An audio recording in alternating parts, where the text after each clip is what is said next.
Alors, comprendre pour réussir ou réussir pour comprendre, ça c'est une option pédagogique, ok, qui correspond plus ou moins à... Mais ce n'est pas transmettre les savoirs ou transformer l'élève. Hein. Il y a peut-être une liaison. J'aime bien ça parce que pour moi c'est ça. Vous devez réussir avant de comprendre. Donc je ne peux pas passer pour avoir votre bonne définition de pédagogie, votre bonne définition de didactique, etc. pour vous faire évoluer. Moi j'ai besoin qu'au bord du bassin, vous êtes capable de transformer les nageurs, de faire évoluer les nageurs. Et après, il y aura un savoir théorique qui va recadrer ce qu'il y a dans la tête. Ah, j'ai bien fonctionné parce que j'étais capable de faire ça. J'ai bien fonctionné parce que j'étais capable de ça. Et c'est la même chose pour les nageurs, à mon avis. Hein. Je suis capable de toucher les fonds. Et après, je vais verbaliser. Ah, j'ai réussi à toucher les fonds. Comment tu as fait ça? Parce que j'ai essayé de faire ça. Ok, c'est réussi. Une fois que j'ai réussi quelque chose, je suis capable de les verbaliser, de rationaliser qu'est-ce qui s'est passé. En fait, je suis en formation en BF2. Je pense qu'en fait, toute cette matinée et cet après-midi aussi, c'était très compliqué pour nous. Moi, excusez-moi, j'ai pris... et je pense que comme c'est compliqué pour nous, est-ce que vous pouvez, pour moi, est-ce que vous pouvez trouver comment dire, un truc plus simple pour nous expliquer ou une petite heure ouais, c'est très difficile d'accès pour nous. Pour moi. Ça va pour nous, hein. Tu as bien dit. Même s'il te corrige, c'est très difficile pour nous. Parce que j'ai discuté avec mes autres camarades du BF1, je pense que c'est la même chose pour le BF2, excusez-moi. Et je pense que c'est la même chose pour tout le monde, la plupart entre guillemets. Ce que je peux vous dire, c'est soyez tranquille parce que pour faire ça, moi j'ai mis 30 ans et ce n'est pas intéressant pour vous d'être déjà là. C'est très exceptionnel. Je pense que vous êtes au départ d'une carrière et on a jeté des billes dans la salle là. Il y a quelque chose qui passe, de curiosité, quelque chose qui viendra après et c'est normal comme ça.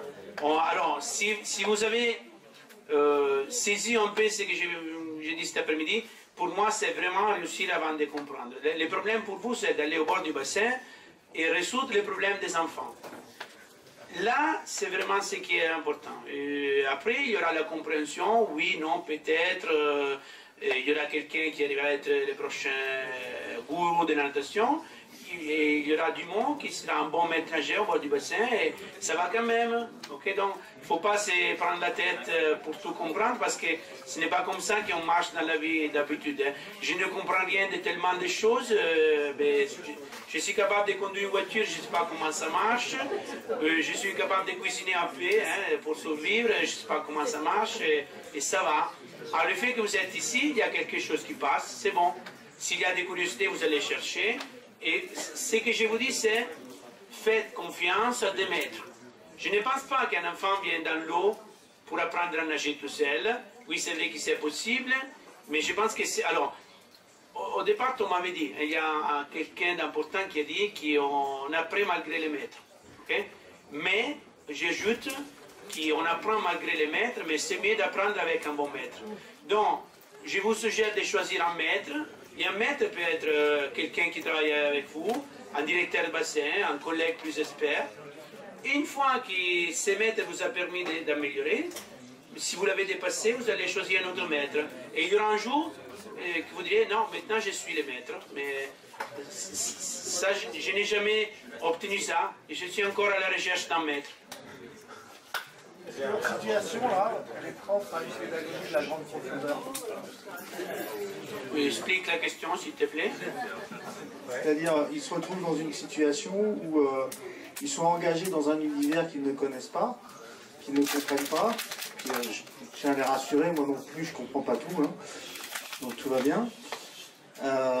Donc est-ce qu'on peut faire une analogie avec la pédagogie de la grande profondeur, c'est-à-dire prendre le risque de se trouver dans une situation problématique où on ne connaît pas, où on n'est pas à l'aise dans cet univers. Et est-ce que on peut faire une analogie avec l'enfant qui va d'emblée être engagé dans la grande profondeur? oui, oui, oui. Et j'ajoute encore plus. Alors, moi j'ai fait toujours l'analogie avec mes maîtres nageurs en formation. Je fais l'analogie, j'ai dit, je dois me mettre en relation avec vous, comme vous devez mettre en relation avec les nageurs.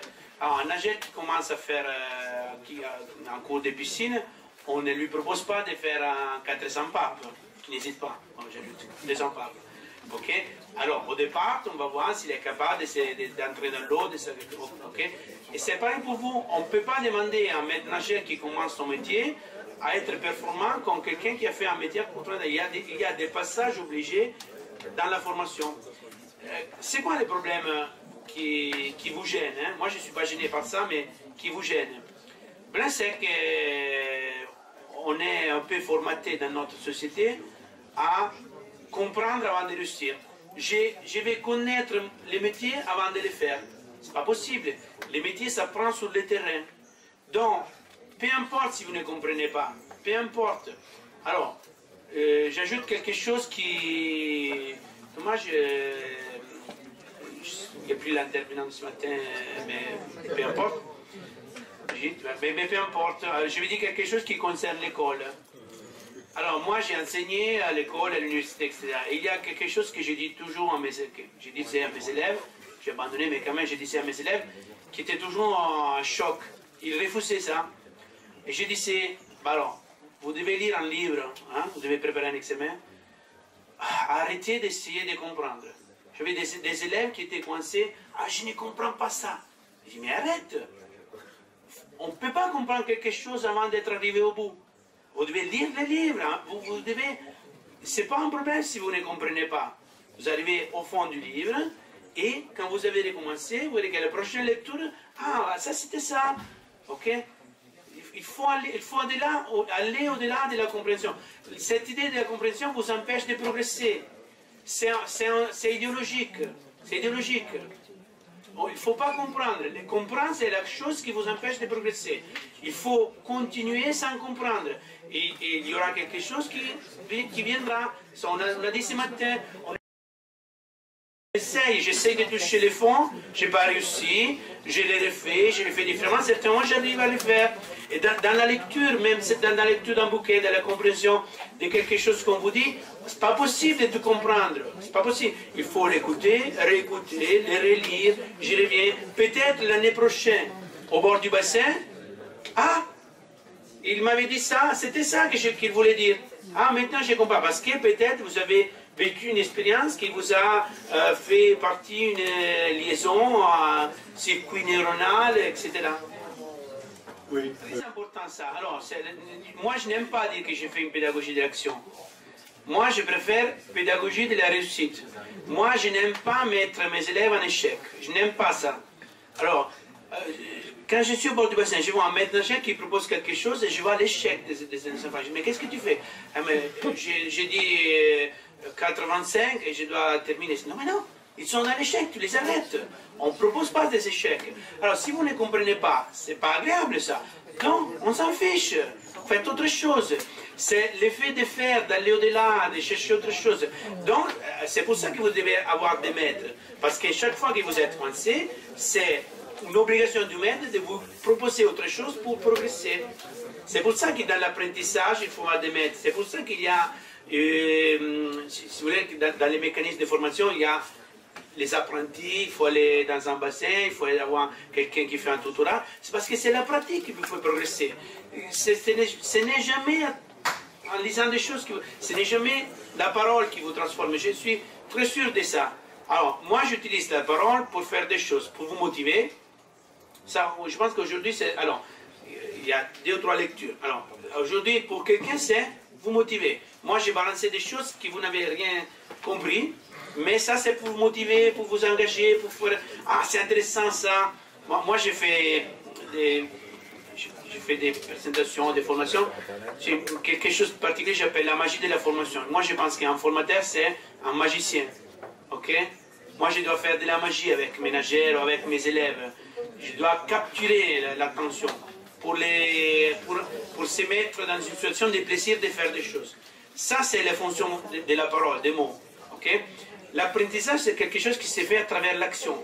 À travers la magie, je fais faire des choses à mes élèves, okay? Soit des nageurs, soit des maîtres nageurs. Je vais faire des choses. Une fois que l'élève a vécu cette expérience, là, il y a un nouveau temps de parole qui sert pour faire ressortir ce qu'on a vécu.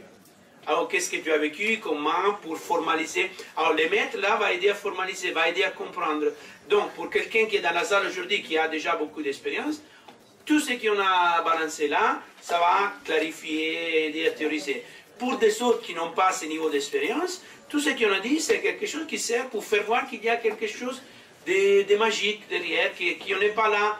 Alors, moi, je dis toujours à mes maîtres nageurs, vous êtes confrontés avec des enfants de 3 ans, des ans, qui sortent de la famille pour la première fois.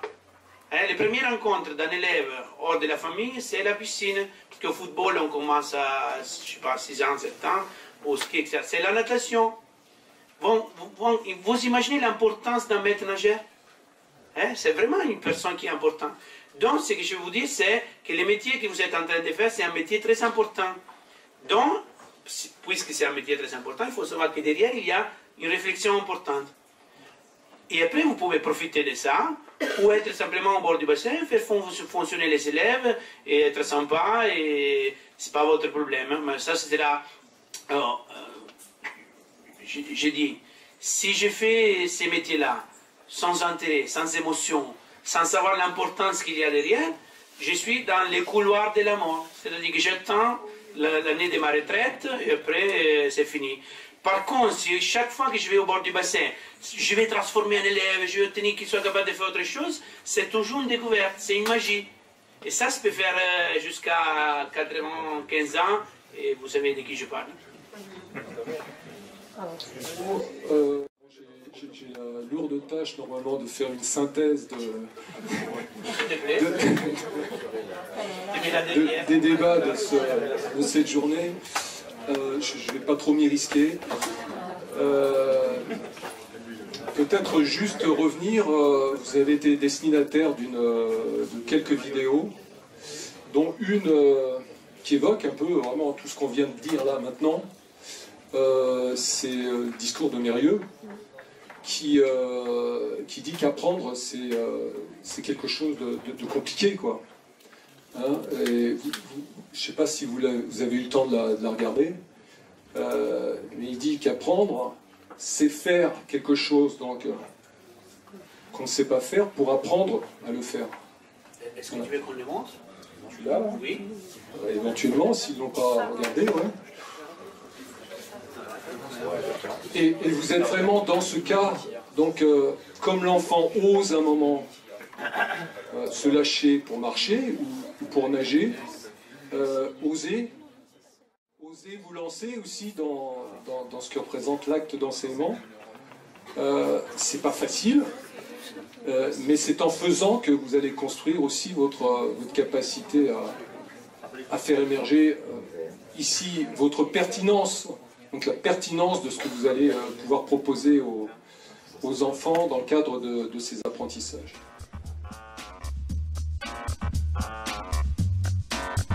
Parce que le sujet ne se développe et n'apprend que s'il s'implique et que s'il décide de s'impliquer lui-même dans ses apprentissages.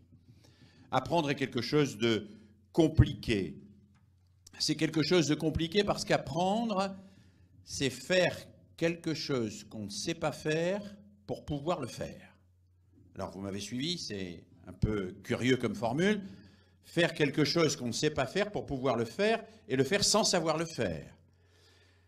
C'est vrai pour tout apprentissage. La première fois qu'on marche, on ne sait pas marcher et il faut marcher sans savoir marcher pour apprendre à marcher. Et si on attend de savoir marcher pour marcher, on n'apprendra jamais à marcher. Et donc il y a dans tout apprentissage cette prise de risque substantielle, constitutive, sans laquelle nous ne pouvons pas rentrer dans des savoirs ou des savoir-faire nouveaux. Je ne peux que créer les conditions pour que ce moment advienne et qu'il advienne parce que l'autre décide librement de s'engager dans quelque chose de nouveau pour lui, quelque chose de risqué pour lui, quelque chose où je ferai en sorte qu'il ne se mette pas en danger, mais où je ne peux jamais lui éviter de prendre quand même quelques risques.